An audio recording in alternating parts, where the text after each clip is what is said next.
I'm Danny, VP of AI at Unity Technologies. I'm going to talk about some of the work we are doing that really puts us all on the road to the daring thing of artificial general intelligence. I'm very upbeat on the possibilities of the technologies that we're messing around with. Very quickly about myself, being a year and a half at Unity Technologies. Unity is a gaming platform. We got 60% of the world market. We have 1.5 billion monthly active players playing a game developed on the Unity platform. And in the mobile advertisement space, we are number 3 after Facebook and Google. To many, we are the company that you have never heard about. We're doing a lot of AI. Before coming to Unity, I was head of machine learning at Uber. Before that, I was GM of machine learning at Amazon. And before that, I ran machine learning teams at Microsoft. And before that, IBM Research, way back. Let me talk a bit about artificial intelligence, what it is. We did a lot of artificial intelligence at Microsoft, at Amazon, at Uber. But what does this actually mean? Yeah? Does it mean things like Siri and Alexa? Not really. Yeah? It's really, Siri and Alexa is really pretty hardwired software, using a little machine learning here and there, but not really. There's not much of a glimpse of intelligence there. Amazon and Netflix recommendations, again, a lot of machine learning, a lot of it actually fairly trivial, very algorithmic. But yeah, it's getting a little more advanced, and there's a little more deep learning, a little more about embeddings going on, but not really intelligence either. Fraud detection services, your credit card company, your bank, equity trading, they love deep learning because they can start figuring out, something about the future. But again, it's more techniques to achieve something very direct. Facebook had a huge AI team, but most of the work is really about getting something in your Facebook feed that I won't talk more about today because it's being talked so much about. And then, of course, there's the whole other thing of AI, which is every other job title on LinkedIn. Let's do the dictionary thing. We look at intelligence, and the dictionary says something about the ability to acquire and apply knowledge and skills, yada, yada, yada, yada. I don't know what that means really either. So trying to think about what it is. What is the only intelligence we really truly know?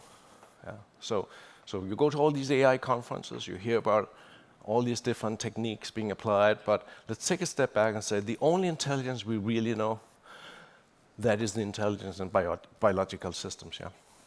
So we are a bunch of people who actually think that that's where we should start out. We should start trying to understand what's going on in the real world around us and develop AI from that. Yeah? So if we look at nature and biological systems, it's really about sensory systems and computation of some kind that in nature allows people, not people, yeah, people too, yeah, allows living systems, yeah, living beings to basically eat because we have to fight entropy, who wants to sort of make everything flat, yeah, and gray. So we need to consume energy to maintain order and fight entropy, yeah. We have to avoid becoming eaten ourselves, yeah, because that's how the systems sort of work. To eat something, something has to be eaten, yeah. We need to become more abundant, and we live in a physical world, yeah. So there's inertia. The boulder is coming rolling against us. Don't get in the way of the boulder, it's going to kill you. Climb the trees to get an apple. Don't fall down because gravity is going to kill you, yeah? So the intelligence that exists around us is really having mice, dogs, people, monkeys, you name it, yeah, survive in this world, yeah? That is exactly the neural networks were developed for this, yeah? Yeah? Intelligence is achieved from infrastructure, even in the biological world, yeah? So nature implemented intelligence using chemical mechanisms, cellular structures,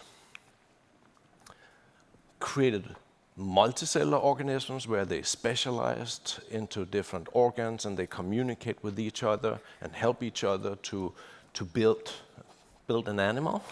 And sensors were invented.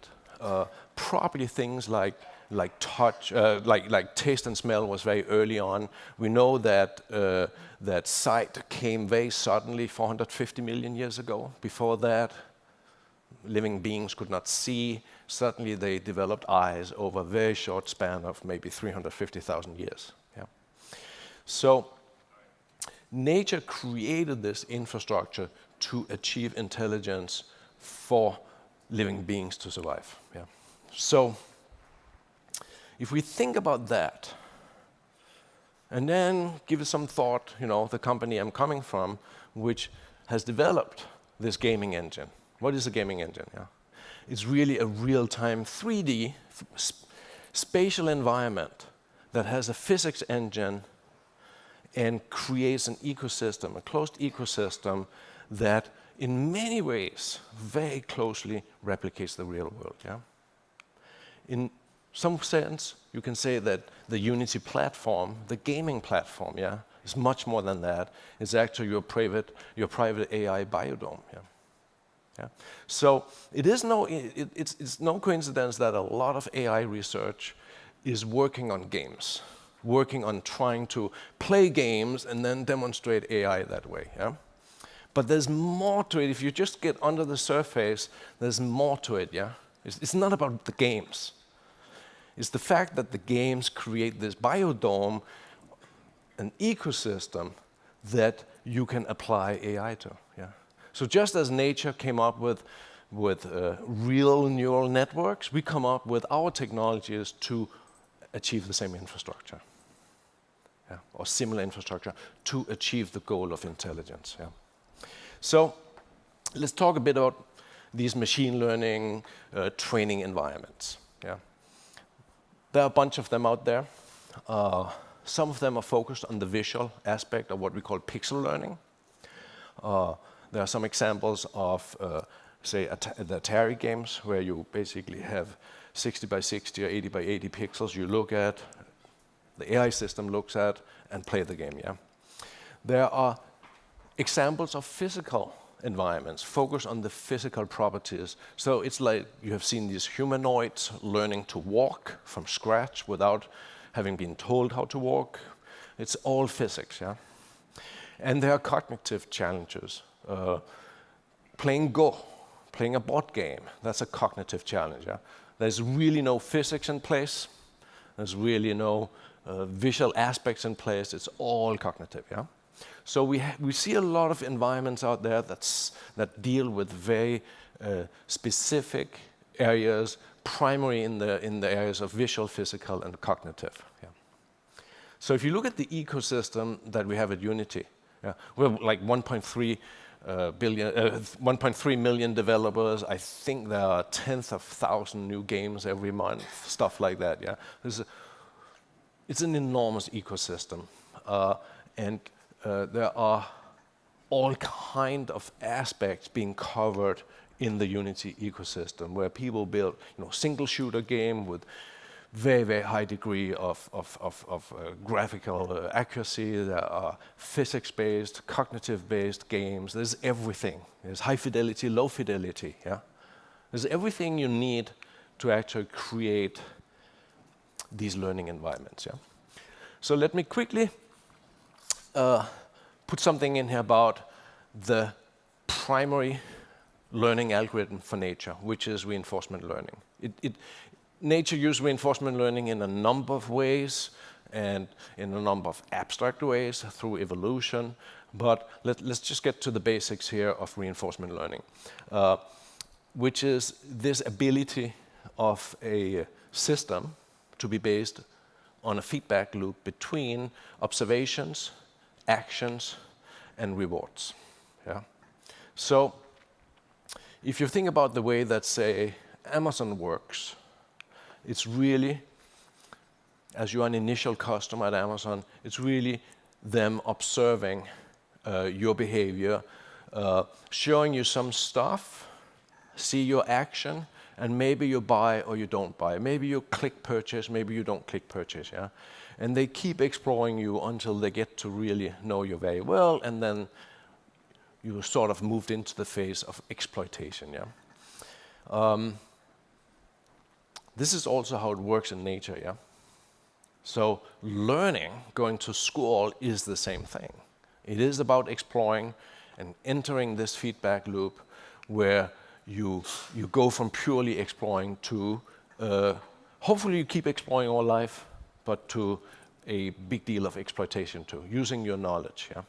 So at Unity we ask this question, which is, can we use a very generic reinforcement learning algorithm to be the brain of a chicken trying to learn to cross the road, yeah? So in this case here, the chicken observes pixels, yeah? So this is a very, very generic algorithm, yeah? So it's just a learning algorithm, yeah? It sees the pixels. That's it. It's not given any other information. It's given some actions, 4 actions. We know they're left, right, forward, backward. It actually knows nothing about that, yeah? It's just 4 actions, 1, 2, 3, and 4, yeah? And it gives it a reward signal, which is we're gonna tell it when it's been killed by a car. And we're also gonna tell it that it did a good thing by picking up a gift package, yeah? So in this video, you're gonna see the initial chicken. Before training, the brain is blank, yeah? It moves forwards, it moves more backwards than forwards, but then watch in a moment, it will pick up that gift package right there by accident. Boom, and then it got killed by accident, yeah? 2 bits of information within 10 seconds, yeah? If you train for half an hour, it gets pretty good, yeah? Just by pure random exploration, it figures out that I need to pick off packages and I need to avoid cars to get killed, not to get killed, yeah? And it becomes really, really decent after 30 minutes of training, yeah? All the cars coming in are completely random. It's never seen anything before, yeah? Look at this one, after 6 hours, it becomes superhuman, yeah? Yeah? Yeah. I got a question once, which was really good, so I'm gonna ask that question on behalf of you. Someone asked, you know, why is it running forwards all the time? Because it doesn't know anything about crossing the road, yeah? It actually has 4 actions, and it means nothing to it, yeah? It's not giving the semantics, yeah? So why does it run forward? Because there are more gift packages out there than behind it, yeah? It's funny to see some of what we call emergent behavior, yeah? Just something that you can imagine in real life, that there's a lot of complexities like that that we don't even understand, yeah? So in this case, it runs forward because the future is always better than the past, because I already collected packages in the past. So I'm more ahead. It's more successful to move forward. So we see a lot of that stuff, and it gives us some ideas that, we are just scratching the surface here. There'll be maybe way more to go.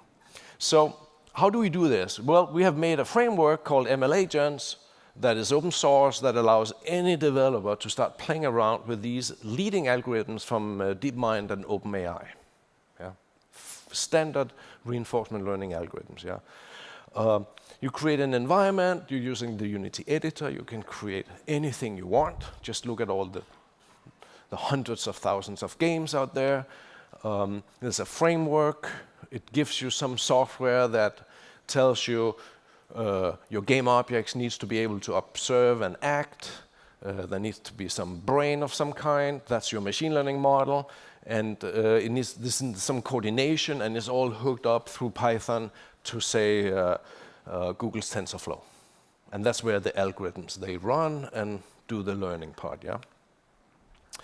Then you train your agents. You can train them with reinforcement learning, which I showed you the chicken example, yeah? It's trial and error. You run at high speed, yeah? We run as fast, maybe 10,000 frames per second, yeah? So we run supersonic speed when you do training, because there's nothing to wait for. It's not a human gameplay, yeah? It's just teach teach the computer as fast as possible, yeah? And at one point, the agent sooner or later becomes optimal at the task, yeah? There's another learning method too, we call it imitation learning, and it's basically having someone demonstrate, having a player using a gaming device to actually play the game or play the environment and show the computer what to do. Yeah, I'm going to show you an example of that later. In that sense, you don't program anything here. You just basically demonstrate, and the computer learns from players. Yeah. And then, of course, at the end of the day, you have this TensorFlow model that you have trained. The chicken gets really smart. Yeah, it's the brain of the chicken. And now you throw that into your iPhone or your Android phone or your Xbox or your PC, and that application now can actually use that behavior, use that knowledge built into the model. Yeah. So let's talk about some learning scenarios, giving you some examples of this. Oh, sorry, I went too fast here. Hang on. In this case here, we have 10 agents. Agents are the chickens, yeah? We have 10 agents. We train one brain. We use 10 agents because then we have 10 times as much training data as if we use one, yeah? And this one here is a simple goal. For this spider here, move forward, yeah?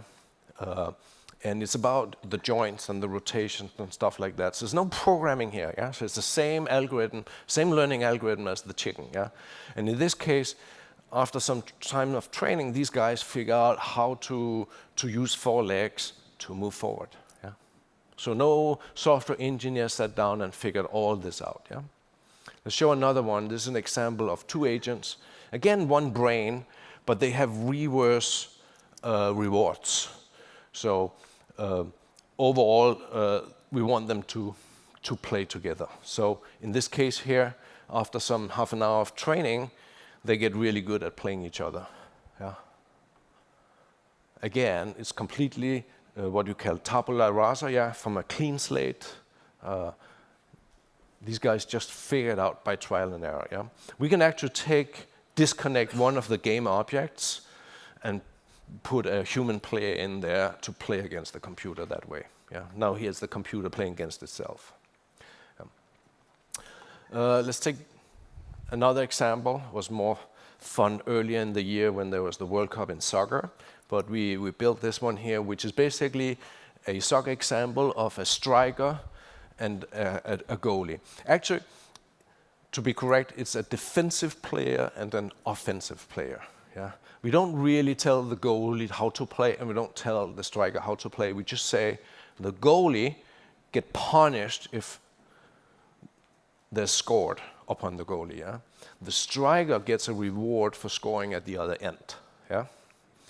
What we do is that we basically create a multi-stage soccer camp. We basically let the striker train, score, score, score, score, score. It's easy. There's no goalie, there's no defenders, there's no nothing, just score. Yeah? And then we train the defense. Yeah? And then you train them combined. And what happens when you train them combined? Now you have a striker and you have a goalie. And now they make each other better. Yeah? So we have 2 brains, yeah? Because 2 different kinds of behavior. And this is how it looks, because when you have 2 brains, you basically copy them and you clone them and you create 2 teams, and now they can play against each other. And this is how they would play. The little white dot you see is a single eye. It's using ray casting. So it's like a sonar, whatever you want to call it. And you should notice, number one, the defensive player becomes a goalie. I mean, like, nobody coded this, yeah? We just told, protect the goal. You're going to get punished if someone scores on you. So they stand in front of the goal, they look down the field because they can see what's going on, yeah? The strikers, look at the funny thing, they run sideways all the time. Why do they run sideways? And why do they constantly spend time up along the line? Well, anyone who played soccer, they know that you better attack up along the line. Why? Because you don't have to worry about what's to the right of you. because the whole field is to the left of you. It's funny to see a simple, generic reinforcement learning algorithm figuring out that it's really good to look at the entire field as a striker and stay on the sideline. Very understandable behavior, but nobody coded this into the system. Yeah. More exciting, curriculum learning. What is that? Well, it is like school. We found that to solve a really difficult task with reinforcement learning, you start out with a very, very easy problem, and then when the agent gets really good at solving the easy problem, you make it a little harder. Yeah? You basically put a criterion in there saying when you succeed in 95% of the cases, you graduated, you passed, you move on to the next challenge. Yeah? In this case here, the problem is a little complex. The blue agent needs to jump a wall. Yeah? When the wall is tall, it needs to move the orange box next to the wall. It can jump on the orange box, and then it can jump over the wall. Yeah? So it needs a tool. Yeah? And then it needs to get to the green field, which is the exit, successful exit. Yeah? So in curriculum learning, we'll basically bootstrap it with constant going from a simpler task to a more difficult task incrementally. Yeah? We will have chances to reset the environment. There will be things you can do which is very, very, very similar to the fact that that's how we go to school and learn things. Yeah? Let's see. The end game here looks like this. It basically learns that it can jump the wall. If the wall is under a certain height, it will just jump the wall. If the wall is higher than that, it will push the orange box over and jump from it. Yeah? And get really good at it. Yeah? I would call this a fairly complex task. Yeah? So it's a bit like when you have seen birds using tools to get food. Yeah? This is a bit the same example here. Much more interesting, by the way, is the fact that when you use curriculum learning versus let's just throw the agent into it. Let's give it the most difficult task, and we have big computers, train away. Yeah? Let's not bother about going through steps. Yeah? That's the orange one. What happens? What happens is that you get a model that doesn't perform as well, and it takes infinite longer time because it never becomes as good as the blue model. The blue model is trained stepwise by curriculum learning. I find that kind of interesting. So that's apparently why in biology we don't go into the deep water from the beginning. Yeah? We take it step by step because that's apparently a better way of learning. You get a better result. You get a better performance. Yeah? So it tells us, don't push the kids too much. Yeah? Imitation learning, that's a fun one too. I mentioned it earlier. I'm going to show you this example here. So basically you have someone playing the character. The machine learning system is watching and learning from that play. On this video, on the left side is a human playing the game. On the right side, there's the computer trying to mimic the human player, but you see it crashes all the time. Look at the right side, tries over and over and over, and it keeps crashing. I think we got to the, does it crash anymore? Yeah, it crashed there. At 26 seconds of watching the human player play, it actually figured out how to play almost as good as the human. Yeah? And after 5 minutes of watching the human player, they are equally good. It just races as well as the human player. Just 5 minutes watching a single human play. Yeah? So think about how often we try to code stuff and we try to implement some behavior. Imagine here you can just show the system for 5 or 10 or for 2 hours and then it will do what you just showed it. Yeah? Think of that in robotics, for instance. Yeah? More exciting stuff. Memory. So reinforcement learning has this kind of challenge to it that whatever it sees, that's what it sees, yeah? And what it doesn't see, it doesn't know, yeah? So it has the observation, yeah? The problem in this example is that the blue agent comes in, and if it sees the first orange box, if that box is orange, it uses the orange exit to get a reward. If the box is red, it should use the red exit to get a reward, yeah? In a simple reinforcement learning algorithm, the ones that we use for the chicken, yeah? The moment it passes the first box, whether it's red or orange, the moment it passes it, it doesn't really know anything about that box any longer. It's behind it, it doesn't see it. You can sort of visualize it. There's no input, yeah? So it's just randomly picking an exit, so it's only gonna be successful 50% of the times, and that's not good enough because that's random, yeah?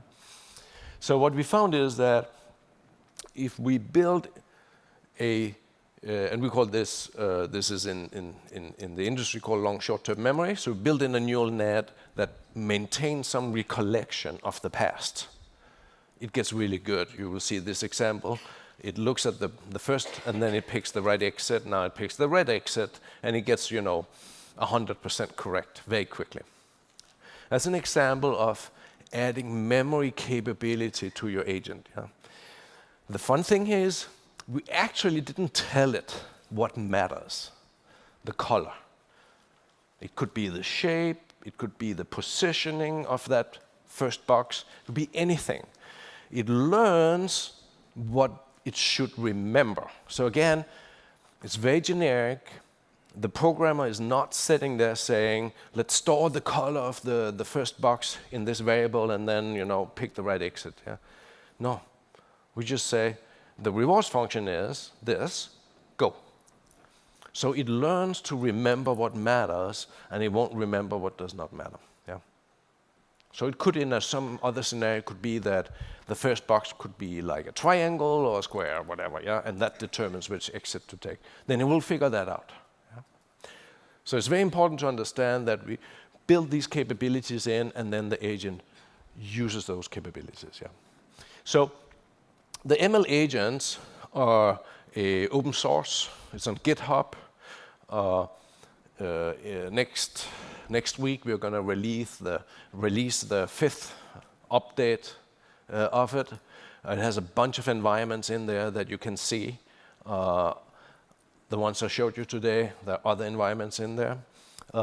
Really exciting stuff.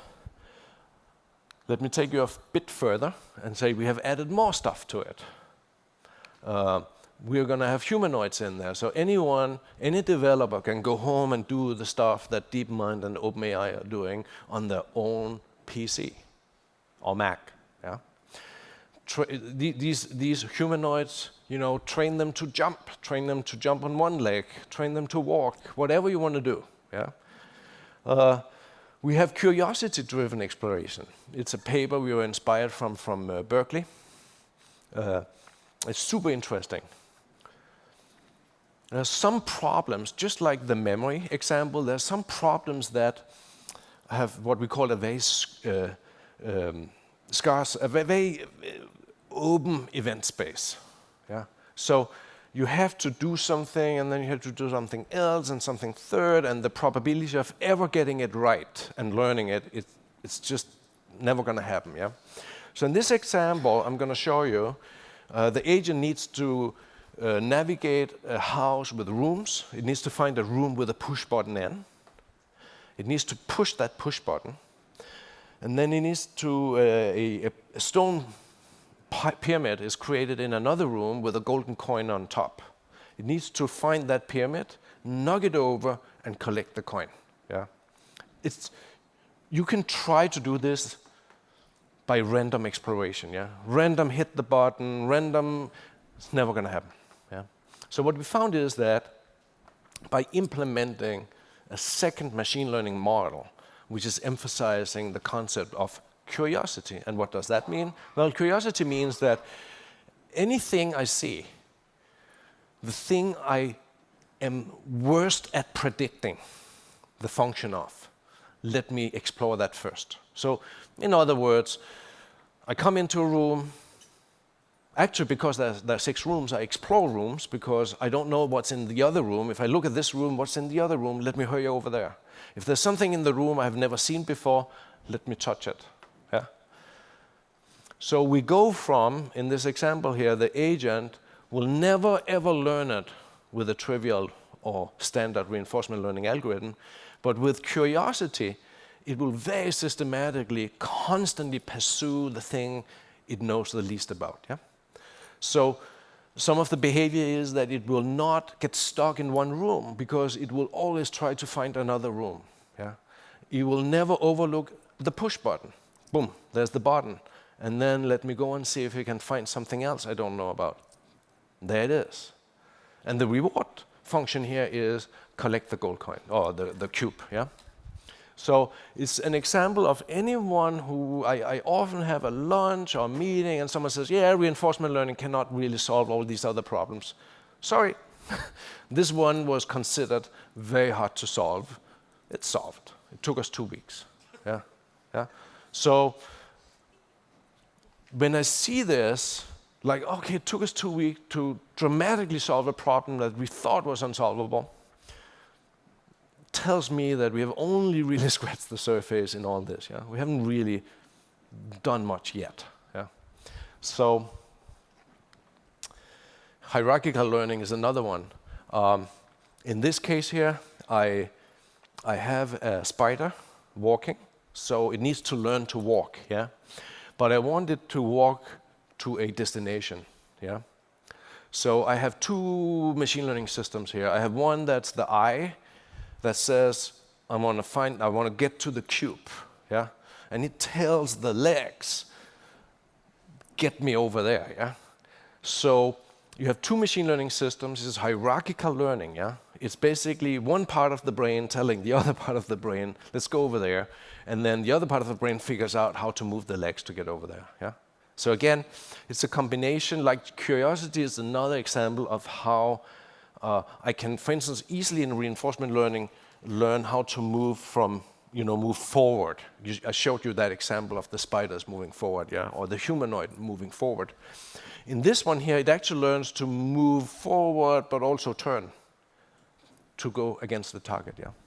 So I want to show you this last one here, which is dog fetch. And we're actually going to release all this very soon, all the code, everything, so people can play with it. But this is actually the first time we sort of dip into some real game-relevant work. So let me talk a bit about this. Reinforcement learning, we often think about reinforcement learning as good puppy, bad puppy method. It's like there's a reward, yeah? The chicken, either you get a gift, and that's good, or you get run over by a car, that's bad, yeah? We don't put any other meaning into it. It's a +1 or -1, yeah? So this is pretty much the way that dogs get trained, yeah? You can't tell the dog what to do, yeah? Or the puppy. You can't tell it what to do, but you can reward it when it happens to accidentally do it. And you can punish it, let's not go there, when it does the wrong thing, yeah? So it's really the whole idea of you have a game character, an NPC, a non-person character in a game, yeah? Some robotic character moving around, yeah? And what we're saying, stop coding that stuff and start training it instead, yeah? Basically, you see the dog here. The dog, or the puppy, the corgi, has joints, there are motors in it, yeah? And the machine learning system can control the dog. It can move around, yeah? It doesn't know anything about how to move the dog around. So the machine learning system needs, just like you saw with the spider, needs to learn to walk, to run, to turn, to jump, to fetch the stick. Yeah? It's a spatial environment with inertia, torque, gravity. Yeah? That's the framework. Yeah? That's reinforcement learning. So I already showed you in reinforcement learning. And then there's the reward. And there's only a simple reward here is get the stick back to me. And you get a piece of candy or whatever puppies they get, yeah? That's it. Yeah. So we put the dogs, or the puppies, in training camp. And you can imagine, again, we have many, many puppies training. Look at the ones in the front here. They don't walk very efficiently because they are learning to walk, yeah? And they have to learn to walk, to get to the stick. They have to learn to run, have to learn to jump, to turn around. They have to learn a lot of things, yeah? Okay? This is training camp, yeah? So we have, you can have hundreds of these to train the dog, the puppy brain, yeah? And you can train this dog to be I was going to call it superhuman for a moment, but let's call it super dog, yeah? It will be really good at fetching sticks. It will run very fast. It will grab them and get them back to you in no time. I want to show you a little video, because what we did here is that sometimes it's more fun if you stop the training just a little early. That's the art here. Because it is a puppy, yeah? So it's not perfect grown-up dog yet. So let's not train to a perfect grown-up dog, yeah? So if you look here, it's not perfect, yeah? It fell over for a moment there, yeah? It runs after the stick. There's no software engineers or dogs hurt in this, yeah? Because there's no coding taking place, yeah? You see the mouse, the guy's throwing the stick using the mouse to do that. Oh, look, there's physics, yeah? That's why it's making all these funny movements, because there's oh, it turned over, yeah? Yeah. This is literally a character that has not been coded, just been practiced. Oh, there we are again. Yeah. I would claim that it's really hard to code this as I imagine to it would be art to code it, yeah?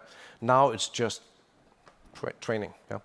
The art is maybe stopping at the right time where it looks most entertaining, yeah? I want to show you a small example where the model that we trained on a cloud-based infrastructure, yeah? You run some TensorFlow in the cloud, you build the model. That model, Unity supports on multiple devices, yeah? So for instance, it looks like this. Put it on a phone. Do you see the guy who actually pulled the dog back for a brief second there? He was teasing it. He just froze it. I don't know if you noticed that. But you can run it on a phone, you can run it on the Xbox. Doesn't really matter, because now it's just runtime, yeah? It's just inference time. And you can put it in play at multiple devices, yeah. We support like 28 different platforms at Unity, from PC, Mac, all the consoles, all the phones, and some of the VR equipment, yeah. And the key point here is that this is sort of the first step where I to show a real game character with real characteristic behavior that has not been coded by a human software engineer, yeah. So it's open source. Everything is open source. We want the most people to work with this. We really believe that the safest way to use AI is to actually ensure that everybody can use it, because then everybody also knows when they see bad stuff. Yeah. It's on GitHub. We think that biology has a great trip in store for us. I've given you some examples. I'm going to give you a few more here at the end. Things like attention, animals, humans, we look at things, we pay attention to things. There's a lot of things we don't pay attention to. When an Uber self-driving car drives around, it has 600 sensors. It pays as much attention looking backwards as forwards. Obviously, a lot of wasted compute resources, yeah. Attention is very important to save energy. You don't want to really process everything if you can really learn how to pay attention to certain things, yeah. Episodic memory, that's one-shot learning. You do something, you burn yourself on something, you don't touch it next time, yeah. You remember that only one time, yeah. Working memory, I showed you that. That was the orange cube, remembering the color of it. Continuous learning. Some of machine learning has this issue that if you train something and you change things and you train some other thing, it forgets the first thing, yeah. That's like it works in humans, yeah. My kids we lived in Japan when they were 6 years old. and we moved to the US, they were fluent in Japanese, like really fluent. 6 months later, gone. Yeah, can't even count to 3 any longer. Yeah. Well, when we get a little older, we don't really learn new stuff that well. There's a reason for that, yeah, because otherwise we'll keep forgetting what we learned last year. Yeah, nature programmed us to hit a plateau where the core skills are learned and don't get lost. Yeah? Imagination, I saw an article, front page says computers don't dream. I'm like, computers dream all the time. You run simulations, that's dreaming. When we dream, when we have a job interview next morning and all night we are like spinning, we're actually running simulations, yeah? So that when we get into that interview room and they ask the question we didn't prepare for, we still know how to deal with it, yeah? Because we prepared all night, just didn't know it, yeah? Computers are really good at that, yeah? Agency, intrinsic values, curiosity, what else, yeah? What if you start implementing other intrinsic values? You do get agency. The agent starts taking care of itself to optimize its behavior. Yeah.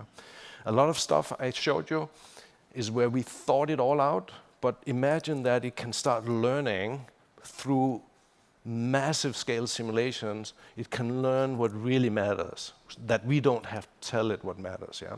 So trust me, I think the puppy can get very, very, very smart. I showed you hierarchical learning too. That was the puppy actually implements a part of that. Yeah.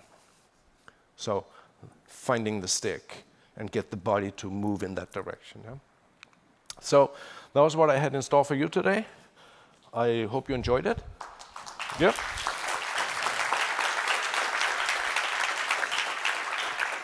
I think we're out of time, but I don't know if we can have questions. Questions? I'll just ask a question real quick. So yeah. In the framework of biological intelligence, there's eat, don't get eaten, that kind of stuff. Is there a corollary of eat, don't get eaten, et cetera, for software? It's about the agency thing. So imagine that in the real physical world, getting eaten is not really good. Yeah. So getting run over by a car is not really good. Yeah. So a way to improve reinforcement learning would be to give the agent or let the agent develop some kind of agency, which is like, fear of death. Yeah. So it will not do stuff. It will be a little cautious. Yeah. We don't need to do that in the virtual world, but maybe that would be beneficial. Who knows? Yeah. For training purposes, how do you, given that you'll have to run, these cases for many copies of them and also run longer, what methods or accelerators you employ to speed up training?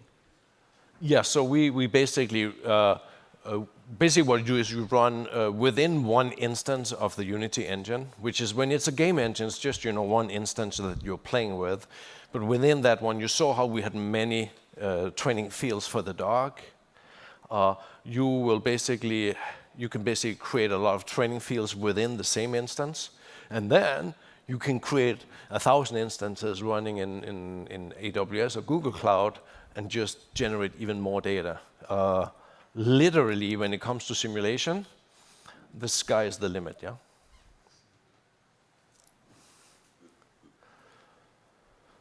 So going back to the biological example, Yep.